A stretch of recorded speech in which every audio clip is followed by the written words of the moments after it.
Free your mind now. Be part of People's Pan-African Parliament, the Pan-African Pyramid Debate with your speaker, Andrew Irumba Katusabe. A very good evening, ladies and gentlemen. And welcome aboard. Welcome to another edition of the Pan-African Pyramid Show here at Fairway Hotel, which happens every Friday from 5 to 8 p.m. And a version of a recording of the same runs actually on MDS TV on Saturday from 4 to 5 p.m. My name is Andrew Irumba Katusabe, your speaker, and this is the Pan-African Pyramid. As the youth of Africa on the table of eating, or actually they are on the table serving the eaters. Current statistics, ladies and gentlemen, show that Niger has the youngest population in the world. And so that means Africa has the youngest population in the world. And specifically Uganda has the second youngest population in the world. More than 3/4, that's about 78% of Uganda's citizens are actually below the age of 35. And this youthful population is projected to double in the next 25 years actually. And the unemployment rate for the young people in Uganda is currently at 83%. That automatically must deliver us as the youth at the high table of decision making, not just nationally, but regionally and globally. Even the old people even agree with the notion that the future belongs to the young population. They even go ahead and agree with their old adage that it's the youngest trees that guarantee the survival and long existence of the forest. In other words, for you to have a forest that you will call even after 100 years that this is a forest, you must have the young trees in that forest. Youth must therefore be ably represented at the table of men and women where social, economic and political decisions take place. This is because all the leadership struggles that have actually happened in Africa, mainly the youth always on the front line, as the elderly are simply giving directives from a safe place. When you have a 60, 70-year-old in the war struggle, he will be at a safer place, but giving directions on how the war should go on as he commands you. But who must be on the front line? It's normally the youth. Ladies and gentlemen, all the wars in Africa, even if you took an example of Uganda, you go to Kenya, you go to Tanzania, Rwanda, DRC, Central African Republic, Ethiopia, Somalia, Sudan, South Sudan, it is named them. It's always the youth on the vita. And the elderly are always commanding from a safe place. But after the sectarian victories, they are set away from decision-making tables. That means we are being used as collateral damage. This is more evident with today's youth. Thomas Sankara, ladies and gentlemen, became president of the Republic of Upper Volta and launched social, economic and programs and renamed the country from the French colonial name Upper Volta to Burkina Faso, which means land of incorruptible people, with its people being called Bakinabi. That means the upright people. He entered the struggle, it means actually below the age of 30. On the other, on the day of his death, Martin Luther King Jr. was in Tennessee to help support a sanitation workers strike. That means these mines and the street sweepers. That's where Martin Luther had gone. He had gone to help these street sweepers, not lawyers. No, he had gone to help the street sweepers to be heard. But even, let's draw closer here, down to Uganda. Those close to actually President Museveni said that he started his liberation struggles while still in school. Meaning, when he was still youth, he never believed in being led, but always struggled to be part of the decision-making group. If he excluded the President Museveni from the decision-making group, he would immediately start fighting. Even those in leadership actually, later on, always wanted to include him in order to tell him, does the current leadership feel this pressure from the youth of today? What if you don't include youth that if you don't include youth in our social, economic, and political programs, they may cause regime change. Do they feel it? Now, I ask, what went wrong? Why are the African youth today very comfortable at the high table as waiters and waitresses, rather than being part of those sharing the national cake? Are the youth of Africa on the table, also discussing on how to share the resources of Africa? Or you are on the table serving those who are taking those decisions? And yet, in Uganda, you make 83% of its population. And then you are the world's youngest population. And yet, we also agree that the future belongs to the young people. What are you doing? I will begin with Professor Mwambutsya, a lecturer from Makerere University. Are the youth? Let's ask ourselves these questions as we go along. Are the youth eating or serving? We ask that question. Are they participating in decision making or they are being participated? I normally use that concept. You can participate in this room and you sign in this paper which I saw passing around, and when people ask who were here, who participated, you are also among them. But you may find you are here not participating but being participated. So are the youth in structures of government or politics participating or they are participating? That's another question, a related question. Are they co-opted? To co-opt somebody is to bring somebody into an organization or into a system just for the sake of showing that that minority has been brought on board. Are they getting tokenism representation because they are represented in certain structures, governmental structures?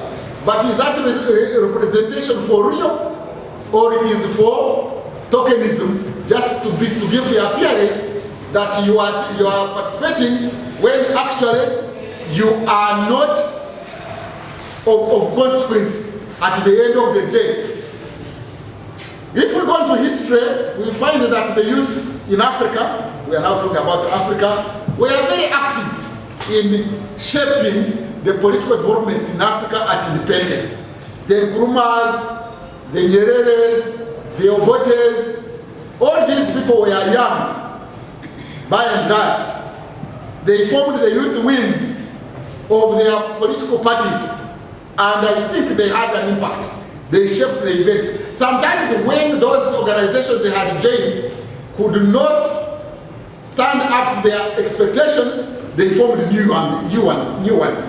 So there were always new wings. In fact, Nkrumah's party was a new wing that finally ushered Ghana into independence. And they participated in the liberation wars, they participated in demonstrations, they participated in struggles. In Sudan at one time even they overthrew youth, actually students, overthrew a government in Sudan and changed it supposedly for the better. In Uganda, after independence, before independence of course the youth participated, but after independence there were youth organizations. But at times when they felt uneasy and they thought they were co-opted, merely co-opted, they would opt out. The youth, like in UPC, we are talking here about the youth then, like the late Namdere, the youth like Bidan Sani, is still alive. People like Richigire is still alive.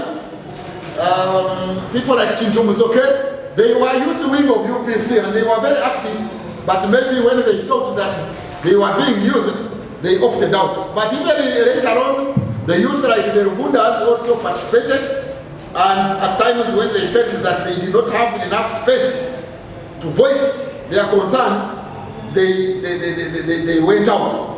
When they felt that they were active, but they were not. In those days they had solidarity with other marginalized peoples, Vietnam Solidarity Movement, South Africa Solidarity Movement, Rhodesia Movement, and things like that. I don't hear many of those solidarity movements with the oppressed people elsewhere in Africa and elsewhere in the world. We have got very many wars taking place. We have got military coups. We have got all sorts of things that are negative and are holding people dying, and we don't hear solidarity movements doing much in those organizations. Instead, since independence, we have had occasions when the youth have been abused or to actually commit crimes, political crimes, not this or stealing or whatever. We have got Interama by there was a youth movement of the party in Rwanda. There is a Mwambutsya in Kenya there. It is a militia of the youth. And at one time it was causing mayhem there. We have got in Bonerakure. I think it is a youth movement in Burundi.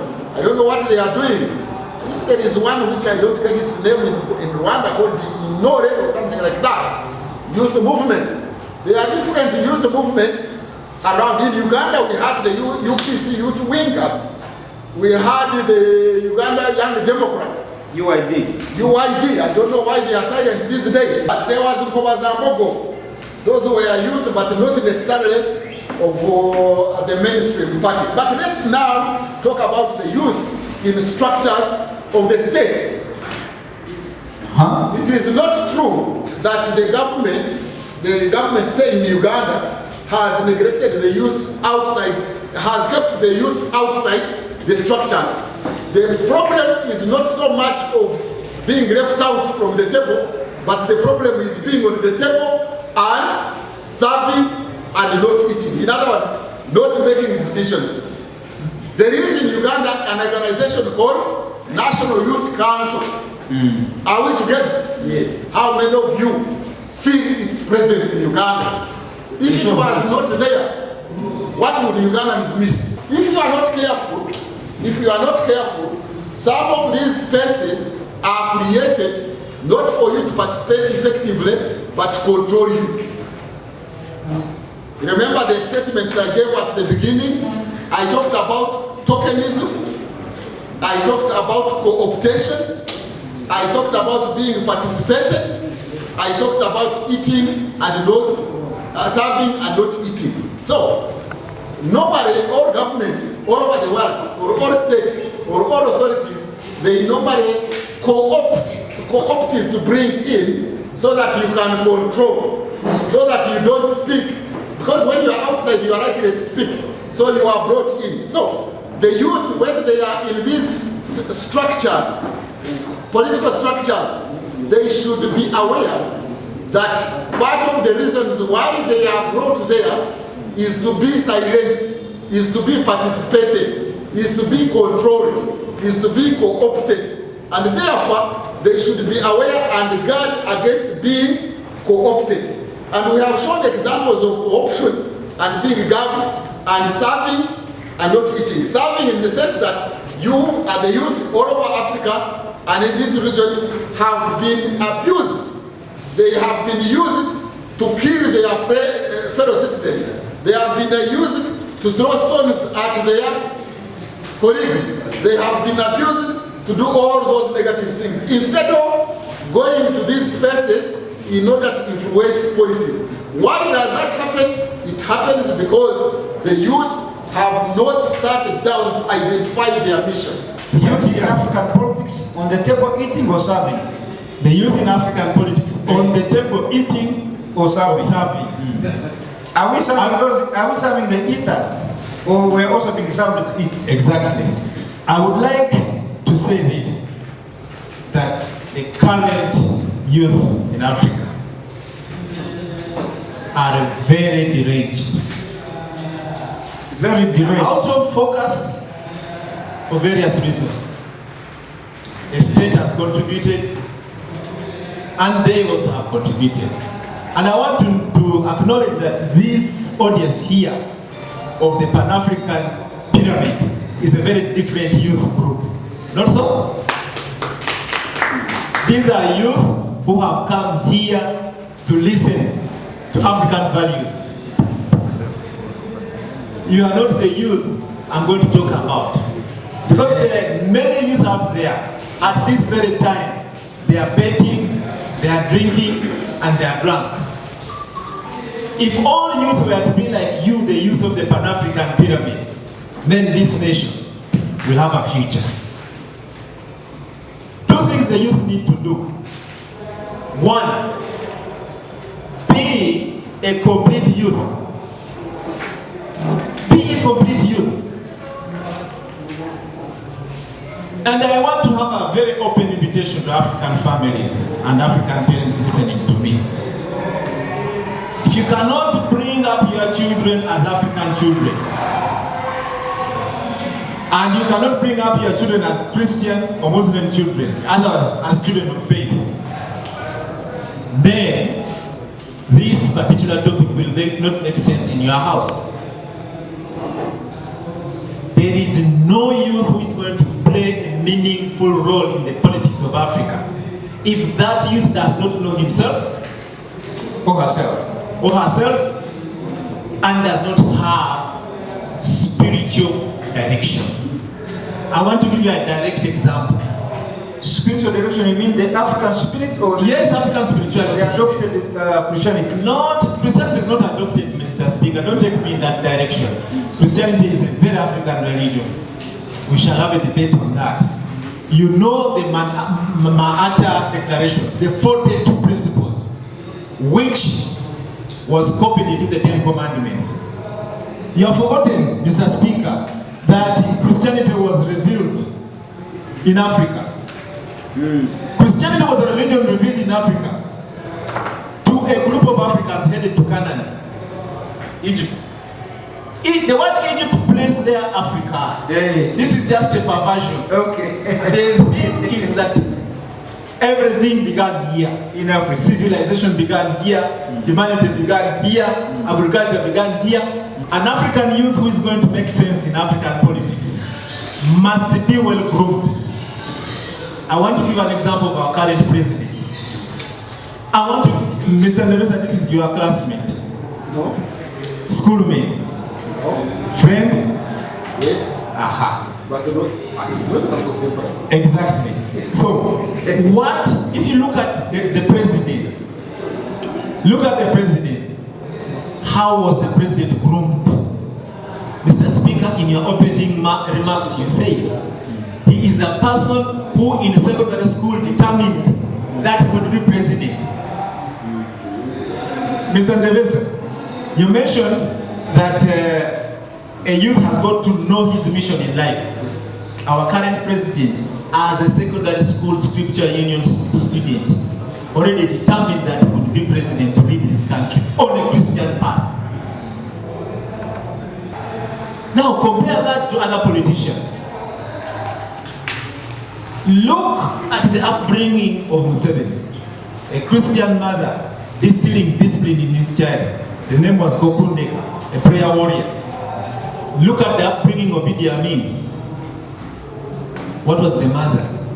Did he discipline the boy? Did he instill in him values? Look at the other presidents. Now look at the presidents of current political parties. Look at their parenting. There's a problem. Actually, me, honestly, Mr. Speaker, I'm concerned about the youth of today who are in politics. From top to bottom, I'm concerned. When I look at NOPE without fear or favor, my biggest fear is the caliber of the youth. The way they talk, the vengeance, upbringing, the radicalism, there's a problem. So, we have a problem with the current youth, intellectually and discipline-wise. So what is an African child supposed to do? Number one, the Bible says, listen to your mother and father. An African child listens to the mother and father. That's why in Africa, by 18 years, a child has built a house. In Luo, by 18 years, the child builds what we call Ot Utogo. Ot is a house. Ot Utogo. For the child, for the boy. 18 years. An African child must work. An African child, an African youth must work. And this is where it's going to lead you to the politics. When you're an African boy, you have a woman, you have a wife, you have children, and you are working to feed your wife and children. I tell you, when they tell you to come and aimlessly demonstrate in the streets of Kampala, You will not. You will not. Mr. Speaker, you know that? Yeah. You will not. Why? Yeah, Because you know at 6 o'clock, your wife is expecting you with a loaf of bread. You will not work that demonstration. You will not demonstrate. Even when they call you for demonstrations, your attitude will be different. I say, know your value. My name is Mwambutsya Michael. I'm from Change-Prof University. Well, right, Honorable Speaker, sir, to begin with, there is nothing like serving and there is nothing like eating. Slavery breaks down slaves into two modules. One, there are house slaves and there are field slaves. Now, here is where the difference lies, is that house slaves have the opportunity to eat leftovers. The props. Yes, to eat leftovers, to put on rags as clothes, and to share shelter with the master's dogs. Those are house slaves. Now, the other section are the field slaves. Those that spend the day under the scorching sun, working for the master, with no water and with nothing to eat. Those two categories is where perfectly the youth in Africa belong. You are either a house slave or a field slave. But The all of- difference- but all of you are slaves. All of you are slaves. The difference is very, very negligible. Now, looking at a country like Uganda or many other African countries, the youth do not access tables to serve. Those are the house slaves. Even those that think they subscribe to ruling governments are also enslaved in a certain manner. You are given little pennies of huge lots, and you think there is a difference between you and field slaves. Right, Honorable Speaker, it is on this very platform I have made a statement that the higher a monkey climbs, the more it exposes its nakedness. Now, there are two maxims in this theorem: the maxim of safety and the maxim of shame. When safety is guaranteed for the monkey, shame is for those that are left down, Watching the man. watching the buttocks of the monkey. What we get from the pay, what they pay us is the shame. Yes. Now, in this That's our scenario, the monkey are African governments. Who bears the shame? The youth of Africa. Now, my reference and my communication is going to go to youth that have the courage to speak about reality. Youth that are distancing any kind of pusillanimity. One, there is a common statement that says every generation must have a duty and a function. Personal opinion, I beg to correct. For the many reasons I am going to give, this generation does not have a duty and it does not have a function. This generation. If it does, then we have not realized we do. There must be a sense of duty to self as an individual. With conduct at a personal level, there must be a sense of nationalism, there must be a sense of patriotism. If you would challenge me with facts, if the senses, duties, and functions are not activated, then as a generation, we still have quite a lot to do. Free your mind now. I want to address the following. Now, the youths, who do we follow? I want to tell you that we are living at a very ugly and cumbersome time. We do not have so many people of substance. Examples are clear with the conduct, how people invent national policy, how even the elders are supposed to be learning from, conduct themselves in homes, at work, and nationally. But the question comes back to the youth still. Who do we follow? This generation is going through a very complicated phase. You are either following one who's empty-headed or following a drunkard. You know? Quote me well. Now, I as a person, one must exhibit intellectual prowess. There must be a certain level of sagacity, that adroitness, the dexterity that a leader must have in solving problems. You said dexterity. Dexterity. If you have to use another term, which one? Dexterity is the I want expertise. to break it down for Frank. Frank one is editing. I want to be sure he understands what he's saying. The expertise that a leader must have in engineering solutions to the problems that the society Frank, faces. now you understand? Okay. 2, the state and the nature of the economy. I want to tell you, ladies and gentlemen, that politics is a way of life. Either you choose to participate directly, or you choose to ignore it like it does not concern you. The aftermath of any political arena will get to you, because politics determines the infrastructure that we use, the schools and quality of education that we receive, the hospitals and healthy facilities that we go to, whether there will be drugs or not, national policy, how it is formulated and how it is implemented. It is up to you. You can choose not to mind. The effects of what you're not minding will mind you. Hey. Talking about the economy, Final, as you cannot still separate the economy and politics. We are living in a country where the reality is, I am speaking because I have the decorum too.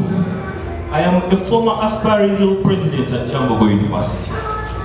Now, in many of these conversations, as you consult, one is wondering what next. And those that you tell I want to run for member of parliament will beginly ask you, do you have 300 million somewhere?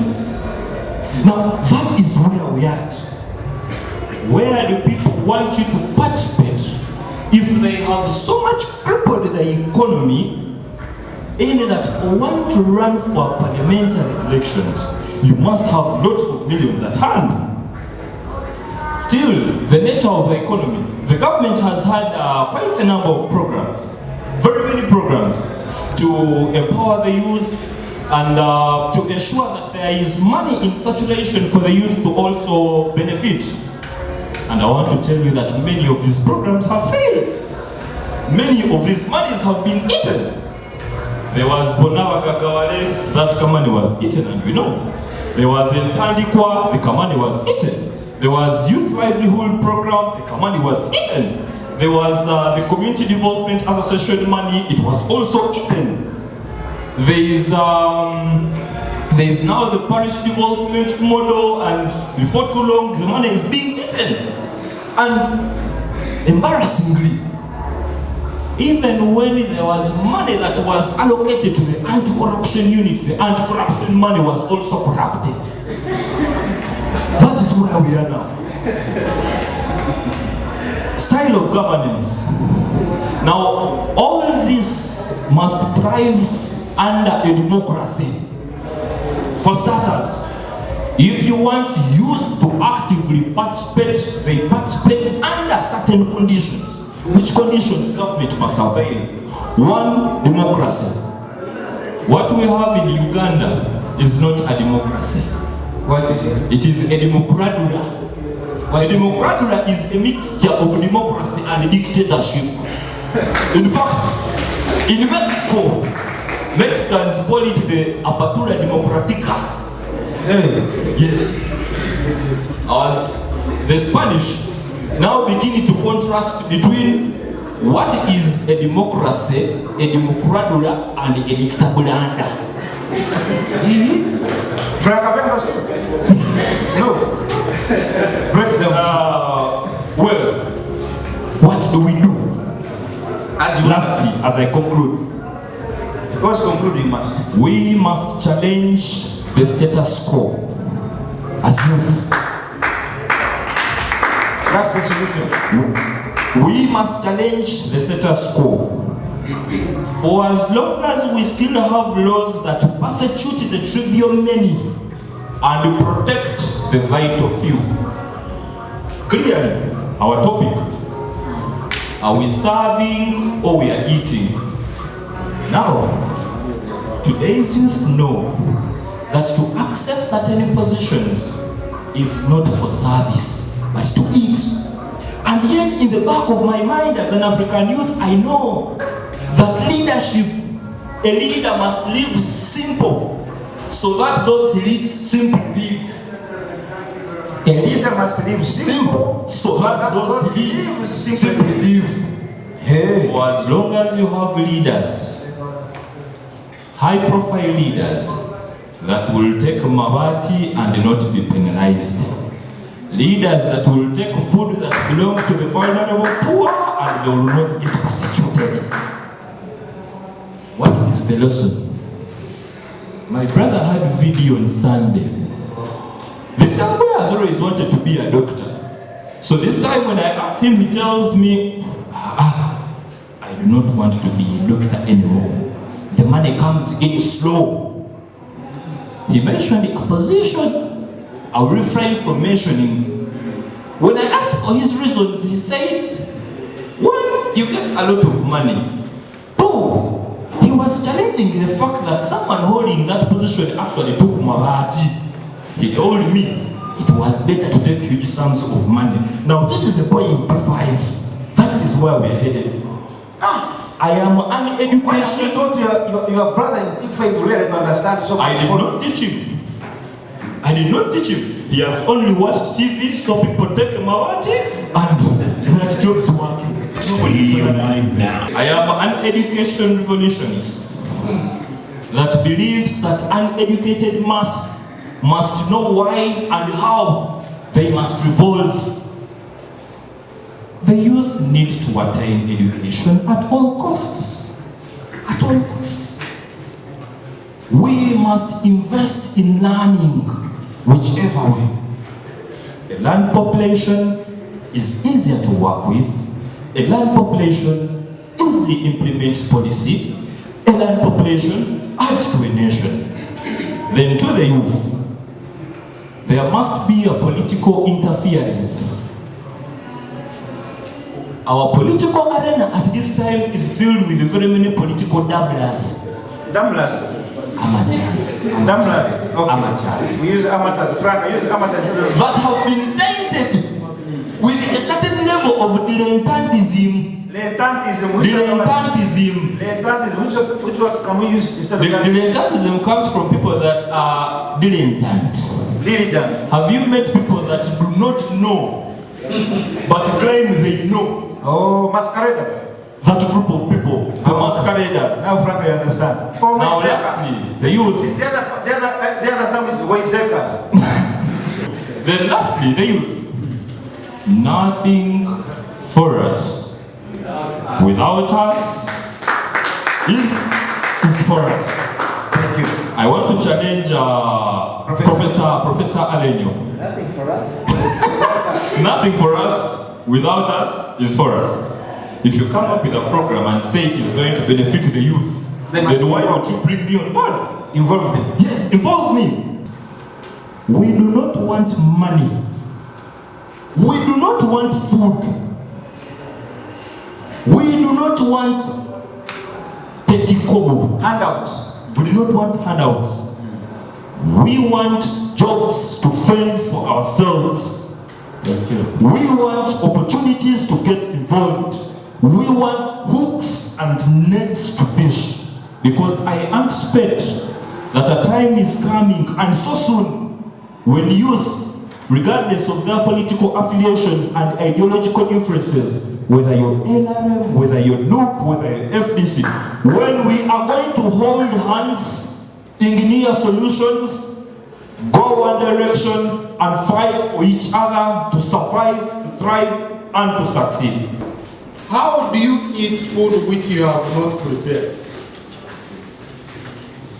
Who is a professional chef in this?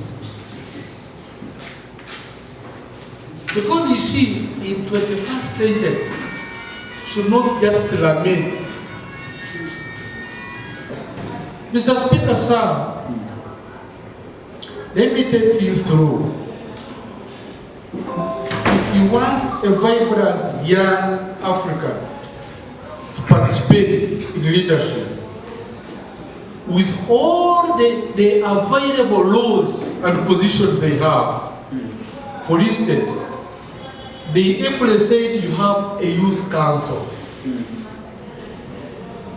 How many of you have ever visited that council? Those who are seated here. But even ask them how many of them know where it is. What are they visiting? Do they know where it is located? There was, even some of you here don't know who is the minister of the youth. Whether the minister is a youth himself or herself is another matter. Whether the youth minister is a youth is another matter. But do you know even where he sits? That's another matter. Now, you have the youth representatives at all levels, council, local government, right from village to district to parliament. You have, Mr. Speaker, 73% of Ugandan parliament are the youth, are young people. 73, the Ugandan parliament. Ugandans. Now, Mr. Speaker, where is the problem? These are the questions. You know, we researchers, we get answers through questions. What's the problem? What are the problems? Are these youth willing to participate in the leadership processes, or they are just activists and volunteers in those political groupings? Their willingness to participate. Are they willing? Anyway. Do they feel, because you see, politics is like blood saturation. It must be within you. You must feel it. It must be saturating within your veins. So not just lamenting. You are seeing something what other people are not seeing. Are you feeling it? Are you feeling leadership within you? Are you seeing something like a gap in your community that needs you, that needs your attention? These are the matters. The African young warriors you're talking about are no more. We have quacks. Free your mind now. We have the biggest young population in Africa, which is dormant, which is ideologically bankrupt. You are abusing. Yeah, that's my role. Or you are being fucked. I'm an elder. Or you are abusing. These are my children. Without an African setup, you remember last time I said, if you want your child to be brave, you take a Michuma. I have not come here to praise youth. I'm trying to open your eyes that you see things that are not seen in your communities. And that is the advantage of you being an elite, having gone to school and attained that level of education. Free your mind now. Be part of People's Pan-African Parliament, the Pan-African Pyramid Debate with your speaker, Andrew Irumba Katusabe. Number two, do they have cause? Cause, number one. Number two. Yes. Do you have an agenda? Number one was willingness. Yes. Number two is cause. Cause or agenda? Now we are learning. Yes. Or you are just political noiser. Make noise. Noise maker. Do you have a cause? Do you have an agenda? Can your cause be filled by those in power and those who are not in power? I sincerely want to extend my appreciation to Comrade Katsame, but without digressing, allow me straight to go to some few points that has been discussed by different discussants. Professor, of course, you are my mentor. I have followed you for almost the last 18 years, and I hope sooner or later I'll be like you. But I wanted you to encourage our colleagues, the young comrades, to know much about some of these government institutions. The institution of National Youth Council works, and it has mentored very many great people. People like Dr. Lilian Abba, the leader from there. There is one senior officer in the office of the leader of opposition, Mr. Mwambutsya Samuel, who was the president. There is a man called Sentongo, he was the RDC Wengo and the former chairperson of Assembly. He was there. There is this gentleman called Kawanda, he was the youth treasurer. The chairperson current Ruengo district, one of these vibrant guys, called Kitata, he was the leader in that council. So they do a lot of mentorship, and I see a lot of potential here. Very, very serious potential. So you will guide them, like you challenge them, let us know, let them, you find out. Actually, I want to encourage you, my dear comrades, that anchor your discussion on basically facts and the law. Know the law, know the facts. You are good to go. I am one person who is motivated by a philosophy that goes that never set your mouth in motion when your mind is not in gear. Tuko pamoja? Never set your mouth in motion when the mind is not in gear. In other words, have the facts, talk. If you don't know the law, don't speak. Exactly. Actually, church will put it precisely that no information, no right speaking. If you have the information, if you know the law, be as assertive as you can. I like the figure here. If you can just spice it a bit. I like my young brother, the former contestant. Just spice it a bit with facts. Then Lumba. Yes, respect the law, know the fact, nobody will stop you. You reach where you are. Yes, then probably one other thing I wanted to do is to sincerely thank my elder brother Kashaya James. I always called him James. You know, I love his assertiveness. But he challenged us on 3 major things. One, how they will. In Latin, there is a saying that omnia viva ex ovo. That where there is a will, there is a way. I thought there is a vacuum. No, where there is a will, there is a way. And that is what he was emphasizing. Have the will, don't wish. What is your role? But at the same time, he emphasized on the issue of innovation and creativity. I like this gentleman here. And my last speaker was talking about when Professor quoted the 17-year-old person. Somebody was saying, but that is in Japan. But we have a young man here who invented Uber. Uber in Uganda here. If you audited the books of that man, he collects almost on a daily basis over 20 million. Just because he had some knowledge about IT. I sincerely envy some of you. When we were growing up, for us we didn't have these phones. You're talking about self-bottle. Yes, same border. The person behind that is a Ugandan, I think, from West Nile. Yes. He partnered with a Dutch guy, and the guy, I mean, We actually awarded him. We awarded him. Thank you so much. Please. A young Pan-African youth. Exactly. We awarded him. Some of us, Professor can be a witness. Actually, for him, it was worse. And it was worse for people who never went to good schools. There were no libraries. Even the libraries which were there had no books. When I hear you guys talk, I see you doing a lot of research.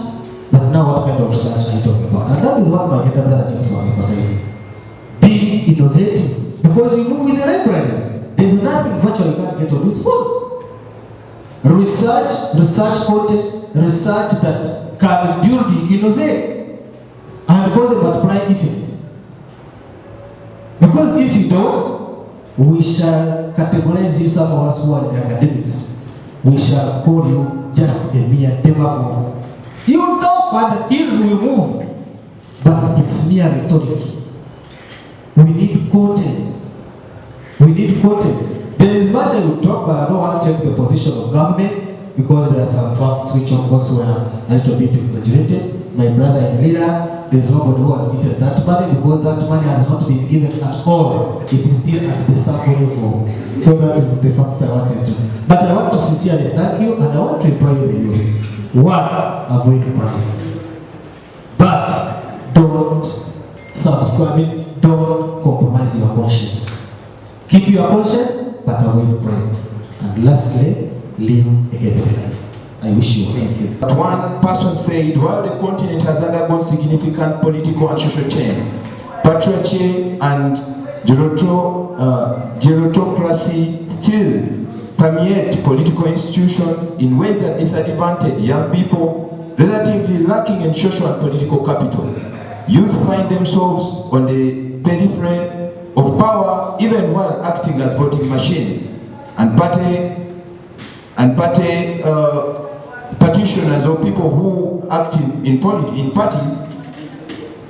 Some youth disillusioned with formal politics may disengage from the political system altogether. What may appear to be apathy and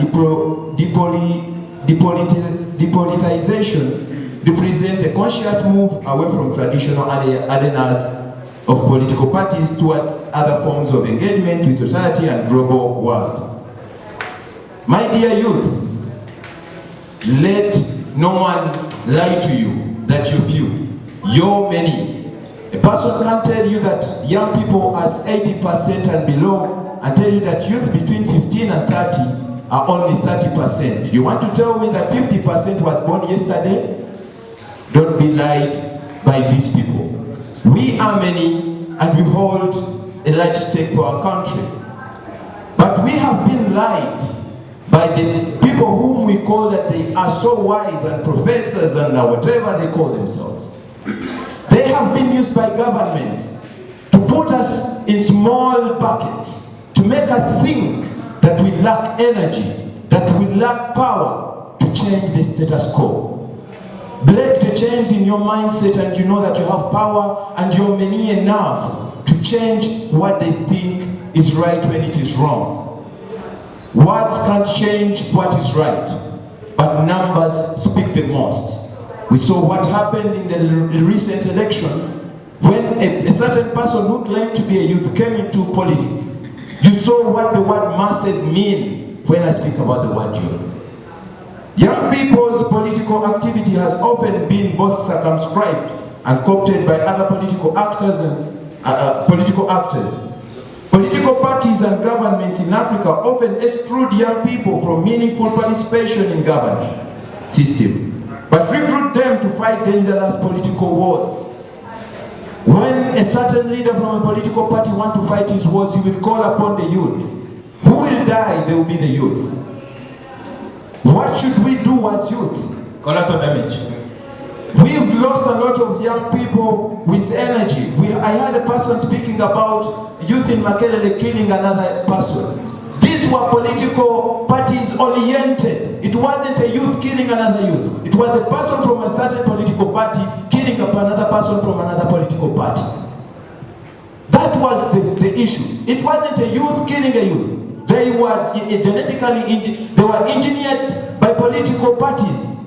These political parties. But his argument was that these were two youth fighting. They were youth, but in their mindset, the action was, dictated by their political ambitions and love from their political parties. But if it was an influence of youthfulness in their hearts, this thing couldn't have happened. But they were these political parties who can tell a person from NRM that a person from NUP is bad. When you find him, kill him, stone him. Youth don't fall prey for political parties. These political parties have come and they have their own agendas. And in all of them, in their agendas, there is no anything like youth emancipation to become, strong men and women. But they work hard to make you remain their foot soldiers, whom they will call and you throw stones, whom they will call and you'll be sellouts. Don't be the small number of youths, as my colleague said, who believe that they are sitting on the high table when they are not even on the high table. Maybe my message, under the table. They are not even under the table. The statement is, we are neither on the table eating or serving, but we are being eaten. We are being eaten inside and outside.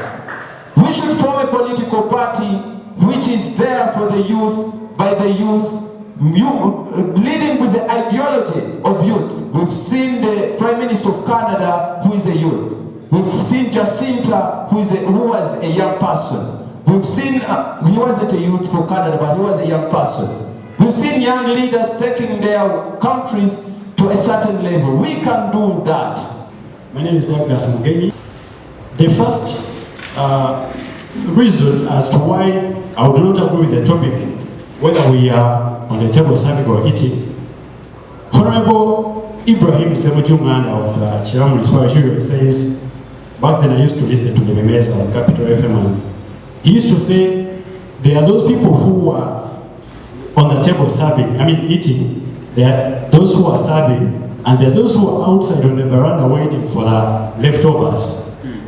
But now, in this case, we are the youths. We are not even anywhere near the house where the food is being served. You're not even in the veranda. Not even on the veranda. You're not even near the gate outside. Probably, if it's a burial ceremony, we are seated in the banana plantation somewhere. Reason, I would not really so much based on problems that are being caused by the states or the governments in Africa, but there are also personal problems with the youth. And on this, I'm critical because I've done some little research about it, basing on the youth that I engage with, those that I talk to here and there. And we have some of the biggest problems, and among which we have living in denial. Now, when I talk about living in denial, we are the youths. Most of the times we do not embrace who we are, but we most of the times embrace other people's ideologies.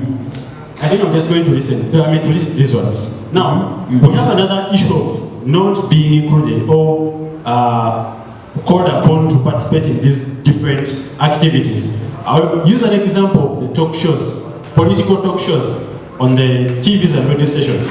Someone here should tell me, when have they ever seen a youth on the show who is not in politics, whether in parliament or somewhere else, but invited? But we are discussing youths on a national TV. We are discussing issues that are directly affecting the youths, but we are not involving the youths. So who are we talking to? Thank you. Now, Mr. Speaker, as I went up, let me just list these up so that probably people go back and research about them. We have misdirections by the parents. Misdirection. For example, we all know how our parents react. You tell them, you know what, I feel like I should probably join politics. If they imprison you, don't call anyone at all. Misdirection. So they don't believe someone can go into politics and do it freely with peace, without being, because it all begins with how you present yourself. Okay. The other one is now we the youth also don't have a proper approach to things. That is, you will find out how that what lack of proper approach. Yes. We also lack focus. Lack of focus. So many TV stations embrace entertainment, news, and Lugambo stuff. But when it comes to politics, it's rare that you find youths paying attention to it. You will find lunchtime hours when televisions are showing sports news, everyone is very attentive. The youth. When it comes to the news hours, truly mukapapula. The youth. Yes. In bars drinking. Exactly. Thank you. Then we have. So that's your problem, not the government. Yeah. Because so many speakers have talked about the state problems. So I would really want to give a side of we the youths. Then we have information overload. We know so much and we understand less. The youth? Yes. I don't know if my parents are getting my point. They know so much and yet understand very less. There is a difference between knowing and understanding. We know a lot, but we understand less. That's why we are able to understand, oh, there is such and such and such a leader or an MP in the parliament, but, or a minister, so and so. We know them by name, but we don't even know which positions they hold. We don't know, okay, so and so is a minister, but which ministry does he lead? Or does he head? You get it? And what's the role of that ministry anyway? To you as a youth. So by the time you go into to serve something, you must know and understand what you want, what you're running after. Then finally, as I finish, we have a problem with policymakers. You cannot tell me you're going to release money for the youth, but again you're calling upon youths of 45 years to come and collect the money. Where are the youths of 18 and 35? I will begin by a statement which will be going to the youth. If you want someone to take you serious, you have to be serious. Mr. Speaker, my heart is too heavy due to the things happening in this country. I'll talk about Uganda particularly because I'm Ugandan and an African. The youth, first of all, we no longer have reasons as to why we choose leaders. This goes to the youth mostly in institutions. And university is an intellectual space. But it is so hurting that a university student can give no reason as to why he's voting someone, or can give a reason as to why he's voting someone. Not by capacity or what. Look at Makerere. I saw something today. I felt so hurt. Someone said, no nyash, no vote. Makerere students, they're no guilt candidate. Makerere student, noobs Natalie. No boobs, no nyash, no votes. Imagine. This is happening. Mr. Speaker, this information you don't have. Why did you read? You repeat. It is saying, Makerere students, of course, they are saying no boobs, no nyash, no votes. No boobs, no nyash, no votes. Yes. These are reasons. Who said to them? Why did they say? Look at the mindset of the students at Makerere University who were quoted saying such. Some members who have been following us since we began. Mr. Katum Mukasa is now in London, I see you. Mr. Ezekiel Rohinda, Mr. Enoch Mukisa, and Mr. Sam Mugumi. Sam Mugumi has just come from what is that prison called in Congo? Doro. I think he had a just cause. Now, how many youth followed his just cause? That's another debate. Thank you so much, Mr. Sam Mugumi and Cotton Palm. Thank you so much, ladies and gentlemen. Follow this show again tomorrow on MBS TV from 4 to 5 p.m. My name is Andrew Irumba Katusabek, your speaker. The question is that I would like you to remain with, discuss even on the social media platforms. Are the youth on the table eating or serving?